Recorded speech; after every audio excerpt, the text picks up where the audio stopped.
Hello everyone, Deflect here for Fair Gaming. Want to bring you a video on the third episode of this tier list. This is going to be easiest to hardest playing specs in the game. We have done the range, we have done the melee, and now we are going to do the tank. So if you haven't checked out the other two videos, links are in the description. But we will jump into the tanks, and here we go. As for the Vengeance Demon Hunter,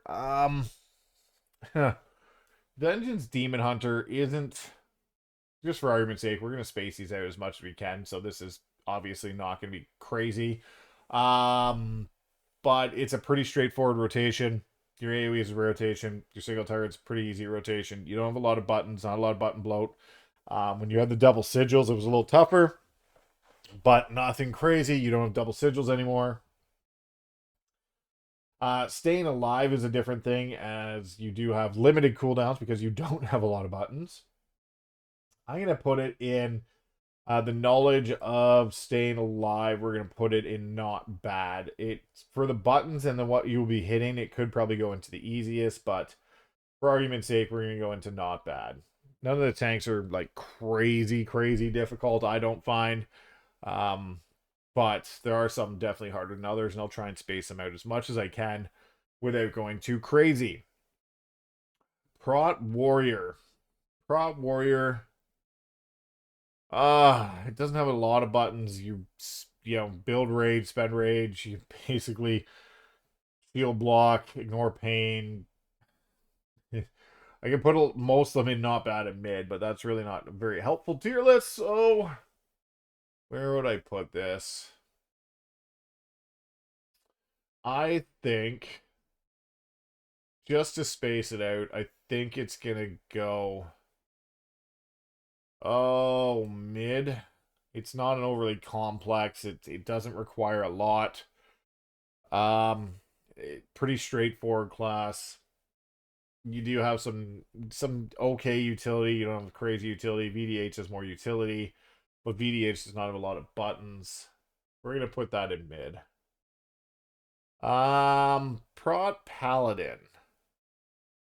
Prot Paladin is gonna go in harder, as it's got a lot of buttons, but it's got a lot of utility. A shit ton of utility. You got Spell Ward, you got Sack, you got Bop, you got Lay on Hands. You can Word of Glory people.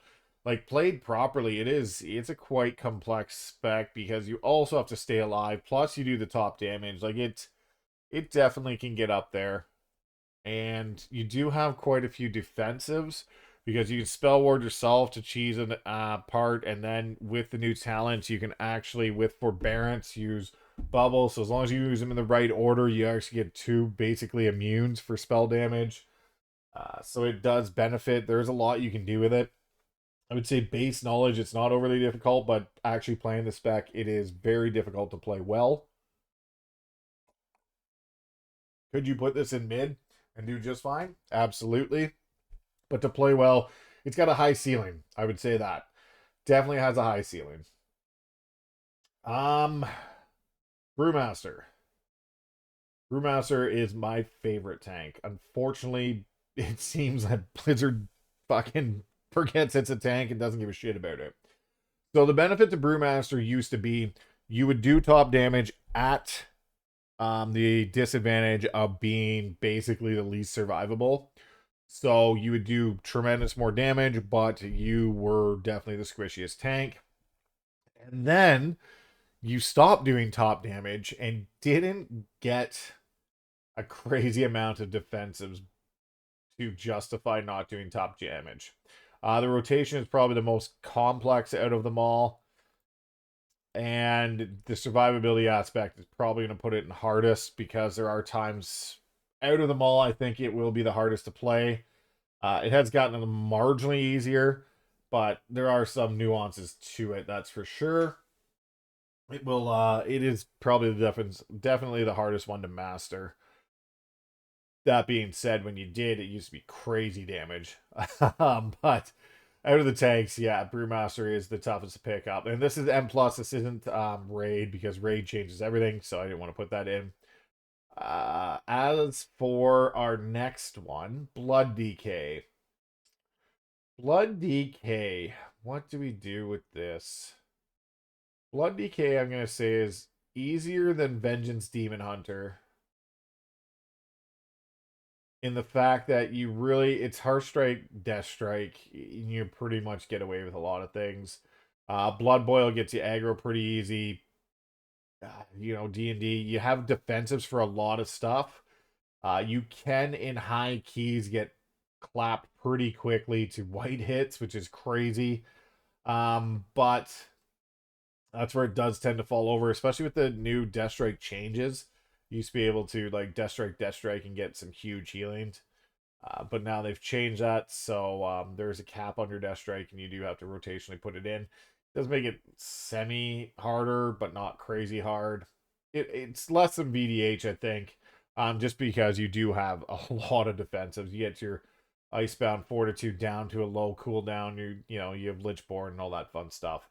It does bring some decent utility with AMS, AMZ, all the grips. You can run Gorfiends now. You can run A-Bomb Limb.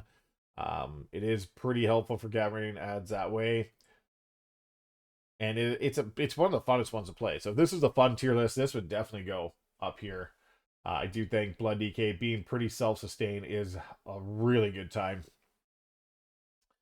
Bear. Well, what else is there to say about Bear? Bear hasn't changed much. Yes, there is the Lunar Bear that you do play. But Bear is... a lot of the builds now revolve around basic, 3-button rotation. For the most part, Mangle, Swipe, Thrash, and a lot of it just build Iron Fur, and then you have the pulsing damage off your Iron Furs. Yes, you can play Lunar, that you add some Moonfires to it. It's not an overly complex pack at all. It does have some great cooldowns. Not to get to, say Bear is a terrible tank. It's not a terrible tank. It's a decent tank. It just is one of the easier ones to play with the low rotation. Has some decent utility. Definitely some decent utility. It does bring a B-res, as long as there's 3 that bring, half them bring B-res, but with the new jumper cables, all of them can. But speaking of Bear's rotation, it's definitely the easiest one of the tanks to pick up. So if you're looking to start out, you're looking to tank, Bear is definitely the easiest one to pick up and get in and playing. That's going to do it for the tank tier list. Let me know if you'd change any positions. I know the more you play a tank, the easier it gets. So some of this, for people who probably play a bunch of the tanks, it might be really easy for them. But I'm trying to put this out on a non-biased level. So this is what I've come up with. Anyways, I'm sure there'll be some critics letting me know that I got stuff in the wrong spot. But it is what it is. It's the tier list. And if you have any questions, as always, let me know. And we'll see you in the next video.